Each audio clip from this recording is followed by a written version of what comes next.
My name is Jonathan Harris and I'm a fisheries biologist with the Virginia Department of Game and Inland Fisheries. And we're out here doing our annual sample today and with our electrofishing equipment. And we actually caught some catfish, and I'm going to discuss how to properly handle catfish so you don't have any incidents when you're out on the water. We actually caught some of our smaller catfish in the state. They're our bullhead catfish, and you can tell them from your channels and blue catfish by looking at their tail. They have almost a rounded tail, where our channels and our blue catfish will actually have a really deep forked tail.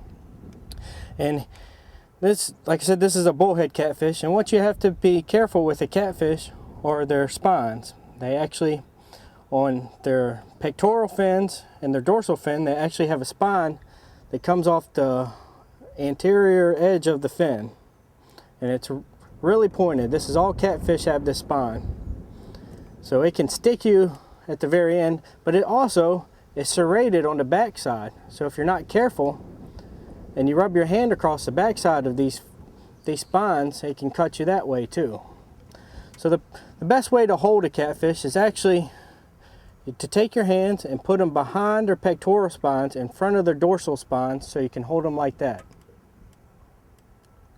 And then you have control of each of the spines, and if they kick, they can't kick out and they can't poke you.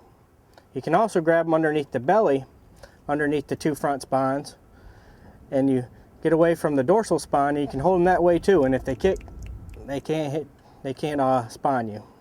And there's old myths from people that these whiskers will actually sting you, which these whiskers will not sting you. They're actually a sensory, have sensory function for catfish, and they have a bunch of pits on them that actually helps them smell their food.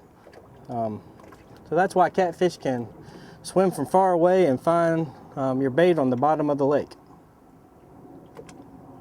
And I'm going to release him, and make sure when you release him, you're very careful just to let him go and drop him in the water. If you keep your hands close to those spines, the serrations I was talking about earlier will actually cut your fingers when they pull their spines back. So just be careful when releasing them.